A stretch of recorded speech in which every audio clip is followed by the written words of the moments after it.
Durante décadas, el fútbol moderno ha seguido una regla no escrita: si quieres jugar en la mesa de los grandes, debes vestir como ellos te digan. Logos gigantes, contratos millonarios, acuerdos cerrados a largo plazo donde el club cobra seguro y cede el alma. Nike, Adidas, Puma. Los nombres que dominan los estadios, las vitrinas y las camisetas de millones de aficionados. Pero una ciudad decidió no seguir ese guión. Una ciudad caótica, orgullosa, impredecible. Nápoles. Mientras el resto aceptaba cheques cómodos y diseños genéricos, este club dijo no. No a la seguridad. No a las reglas. No a hacerse pequeño para encajar. Lo que ocurrió después no fue solo una decisión comercial. Fue una declaración de identidad. Y terminó cambiando la forma en que el fútbol entiende el negocio, la cultura y el poder. Antes de comenzar este video, recuerda suscribirte y darle like. Si miras una camiseta de fútbol durante 2 segundos, ves colores. Si miras un poco más, ves un escudo. Pero si la observas de verdad, entiendes quién manda.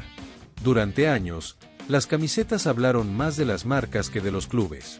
El mensaje era claro: este equipo juega, pero otro decide.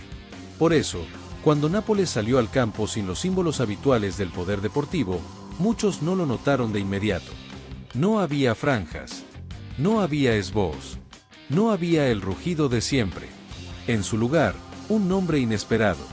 Elegante. Ajeno al fútbol tradicional. Y ahí empezó el desconcierto. Para entender por qué esa camiseta importaba tanto, hay que retroceder. La mayoría de los clubes europeos viven bajo el mismo modelo: un acuerdo cómodo con un gigante del deporte. Un pago anual garantizado, equipamiento cubierto y un pequeño porcentaje por cada camiseta vendida. Parece justo, hasta que haces las cuentas.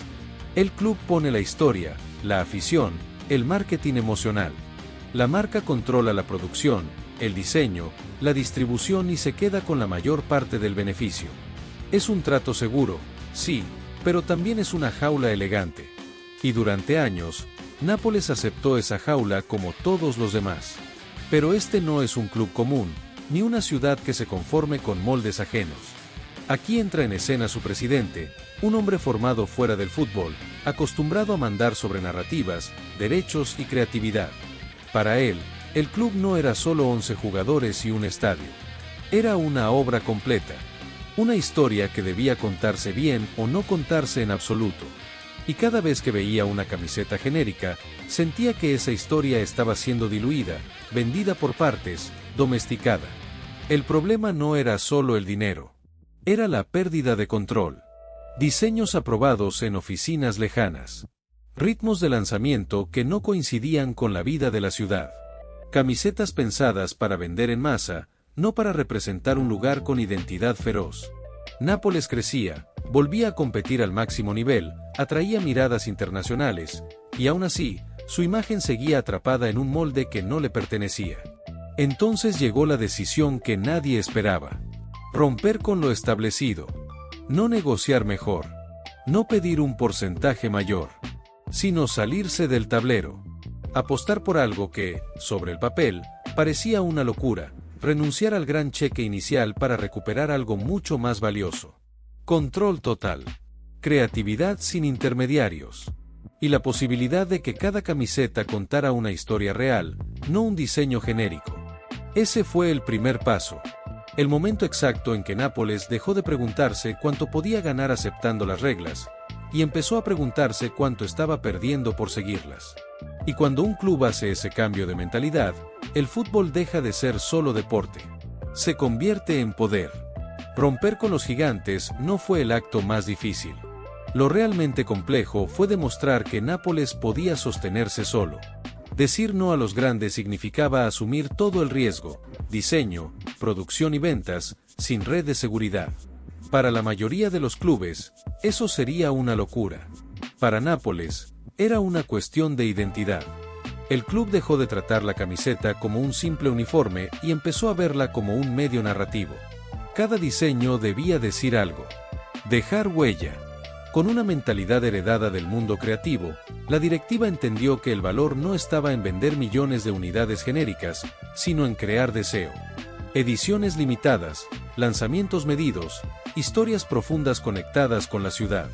La reacción fue inmediata. Los aficionados ya no compraban por costumbre, compraban por pertenencia. La escasez generó expectativa. El control eliminó intermediarios.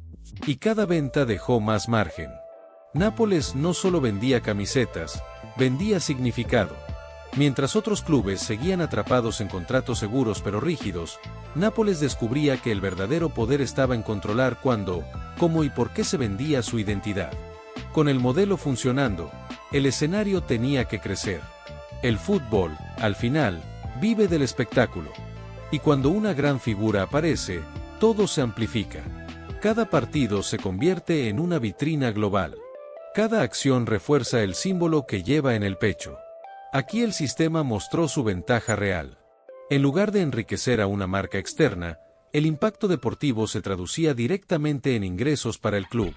Más atención generaba más ventas. Más ventas permitían reinvertir. El éxito dejó de filtrarse por contratos ajenos y empezó a circular dentro del propio proyecto. Nápoles ganó algo que muchos no tienen: agilidad. Libertad para innovar, para ajustar, para contar nuevas historias cada temporada. La camiseta pasó de ser un producto obligatorio a convertirse en un objeto cultural. Y en ese cruce entre fútbol, moda y control creativo, el club dejó de seguir tendencias y empezó a marcarlas. Ya no competía solo por títulos, sino por relevancia. Y eso cambió la conversación para siempre. Con el tiempo, el verdadero impacto del modelo empezó a notarse más allá de las cifras. Nápoles ya no dependía de decisiones tomadas en oficinas lejanas ni de calendarios impuestos. El club había recuperado algo que muchos habían olvidado que se podía perder: la autonomía.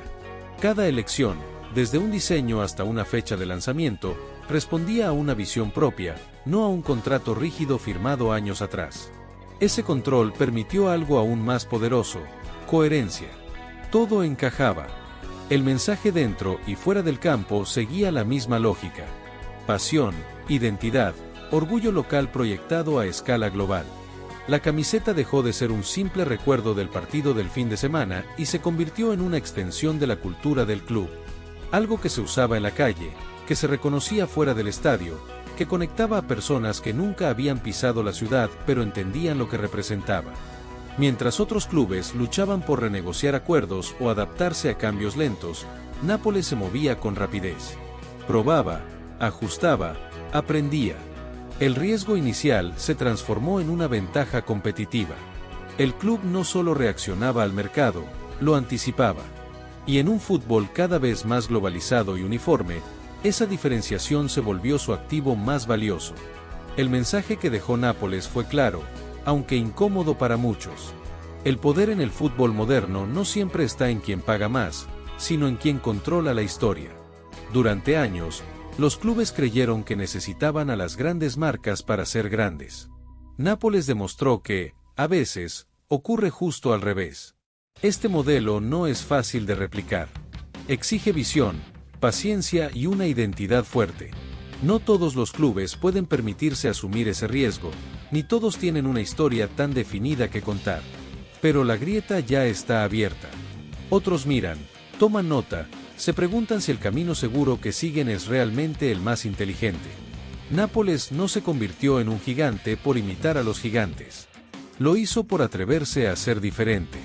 Transformó una decisión comercial en una ventaja estratégica y convirtió la camiseta en un símbolo de independencia. En un fútbol obsesionado con el dinero rápido, eligió construir algo propio y duradero. Al final, esta historia no va solo de camisetas ni de contratos. Va de control, identidad y coraje. De entender que, cuando posees tu narrativa, también posees tu futuro. Nápoles apostó por sí mismo cuando lo fácil era conformarse. Y al hacerlo, cambió las reglas de un juego que parecía inamovible. La pregunta ahora no es si el modelo funciona. Ya lo ha demostrado. La verdadera pregunta es cuántos clubes se atreverán a seguir ese camino. Porque en el fútbol moderno, como en la vida, a veces el mayor riesgo no es romper las reglas, sino seguirlas sin cuestionarlas. Como siempre, si les gustó este video, no olviden suscribirse y dejar su like. Nos vemos en el próximo video.